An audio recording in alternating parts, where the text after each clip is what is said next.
Bonsoir, c'est Exafoot, on se retrouve pour la vidéo du soir. Abonnez-vous et likez pour me soutenir. FC Barcelone, les grandes craintes de Deco et Xavi dans le dossier Ousmane Dembélé. Avec le retour en force des rumeurs autour d'Ousmane Dembélé et du PSG, la direction du Barça commence à paniquer en interne de perdre l'international français.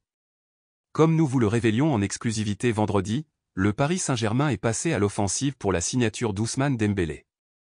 Selon nos informations, le joueur de 26 ans va bel et bien signer avec le PSG cet été. Un accord contractuel a été trouvé entre le club francilien et le français, autour d'un bail de 5 ans.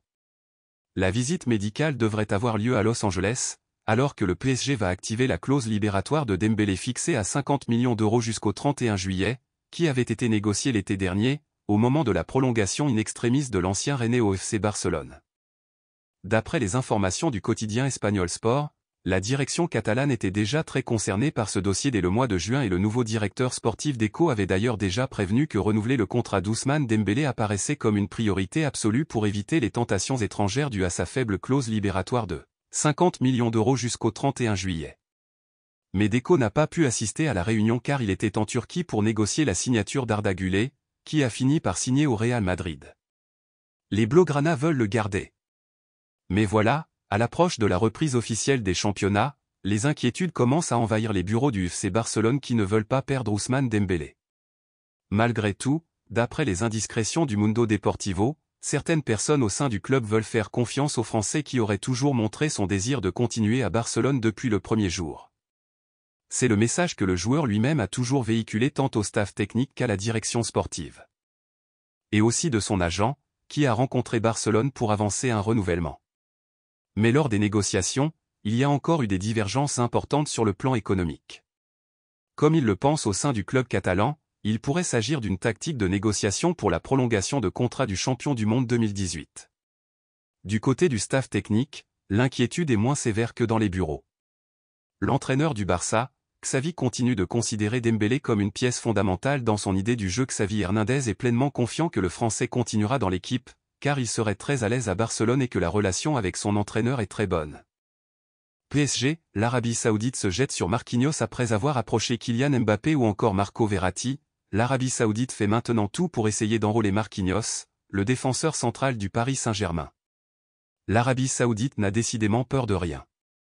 Après avoir frappé fort durant le mois de juillet en enrôlant notamment Roberto Firmino, Seko Fofana ou encore plus récemment Riyad Mahrez, le championnat saoudien rêvait alors de s'offrir Kylian Mbappé pour une saison, mais la star parisienne a rapidement refusé.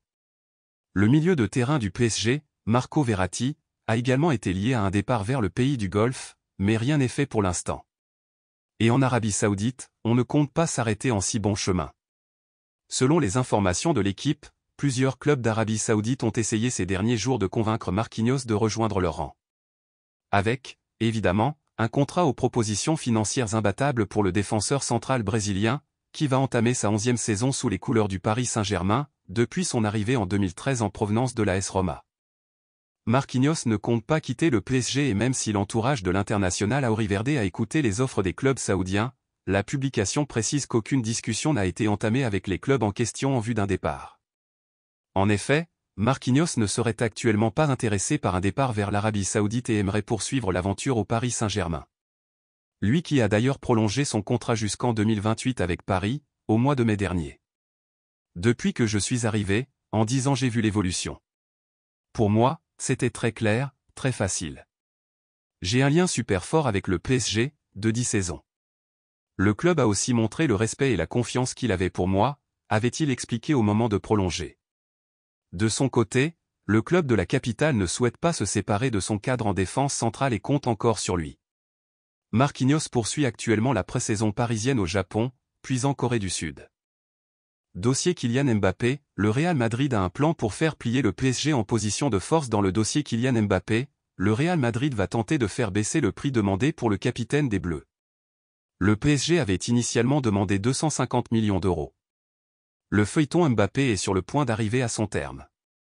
Nous arrivons à la fin du mois de juillet, deadline initiale sur la réponse de l'attaquant français quant à l'activation de son année de prolongation, jusqu'en 2025. Mais une véritable guerre à distance se produit entre le club parisien, désireux de vendre Kylian Mbappé cet été s'il ne prolonge pas, et le capitaine des Bleus, décidé à honorer sa dernière année de contrat avant de partir. La folle rumeur Al Hilal, destination jamais envisagée par Kylian Mbappé, est maintenant écartée et les choses sérieuses ont déjà débuté entre le Paris Saint-Germain et le Real Madrid, destination évidemment la plus logique pour Kylian Mbappé. Comme l'a rapporté Marca, un premier pas a été franchi entre les deux parties puisque le PSG a communiqué son prix au Real pour un transfert cet été, 250 millions d'euros. Cher pour un joueur à qui il ne reste qu'un an de contrat, mais Paris veut battre le record de Neymar.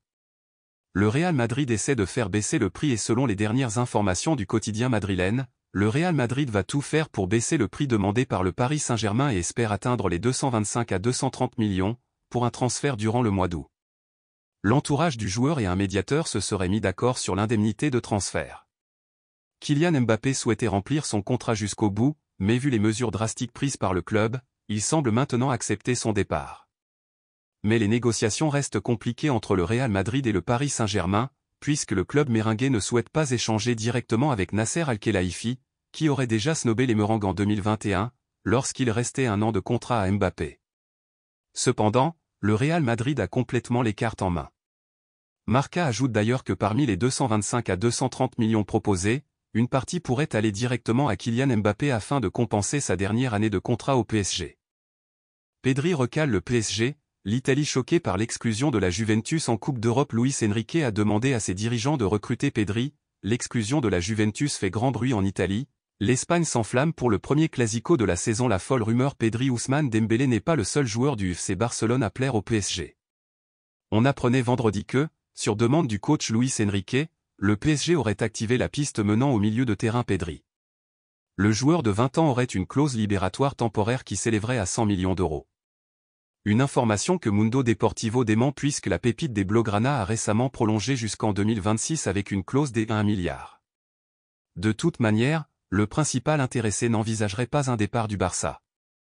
Le joueur a la ferme intention de réussir en Catalogne, dans son club formateur. L'Italie sous le choc pour la Juventus. Tremblement de terre dans le Piémont. La sentence est tombée hier, pour ne pas avoir respecté le fair-play financier. La Juventus ne jouera pas de Coupe d'Europe l'an prochain et devra régler une lourde amende. Adieu l'Europe, placarde la Gazzetta dello Sport dans son édition du jour. Pas d'Europa Conference League pour la Juve qui laisse donc sa place à la Fiorentina. Une sanction qui fait les gros titres ce samedi en Italie. Juve out, viola in, écrit par exemple le Corriere dello Sport. Pas d'Europe pour la Juve, relais de son côté Tuttosport. Les pensionnaires de l'Allianz Stadium écopent d'une amende de 20 millions d'euros, dont 10 sous condition si les budgets annuels 2023, 2024 et 2025 du club ne sont pas conformes aux exigences de l'UEFA. Un classico New Look en Espagne, ou précisément aux États-Unis, va avoir lieu le premier classico de l'année entre le FC Barcelone et le Real Madrid. Les deux clubs, en tournée estivale, vont s'affronter pour la première fois de la saison. Cette nuit, ces classicos se réjouit le journal Sport en une de couverture. Les deux rivaux s'affrontent ce soir au Texas avec de nouveaux visages comme Guindoan ou Bellingham et sans des joueurs qui ont marqué une époque comme Busquets, Alba ou Benzema. Un classico New Look, mais pour autant en Espagne, on est typé par cette affiche. Marca parle d'un classico d'opportunité. Le journal AS nous offre une belle une avec le duel des nouvelles recrues entre Bellingham et Guindoan. Dans son encart, le Mundo Deportivo rappelle que ça reste un classique très sérieux. Rendez-vous ce soir à 23h. Nathan Ake prolonge avec Manchester City jusqu'en 2027. Taulier de la défense de Pep Guardiola la saison dernière, Nathan Ake a vu ses performances avec les Ski Bleus être récompensées. En effet, Manchester City a annoncé ce samedi la prolongation de contrat du défenseur néerlandais, désormais lié au club mancunien jusqu'en 2027. Arrivé à l'été 2020 en provenance de Bournemouth, l'international néerlandais aux 37 sélections est apparu à 41 reprises lors de l'exercice précédent et a été l'un des grands artisans de la conquête du triplé par les Citizens. Jouer à Manchester City me rend incroyablement fier tous les jours. Pep est le meilleur entraîneur. C'est un génie qui m'a fait voir le jeu différemment. Travailler encore à ses côtés est un privilège, a déclaré le natif de La Haye. Merci d'avoir regardé la vidéo. N'oubliez pas de liker et abonner pour le référencement et me soutenir.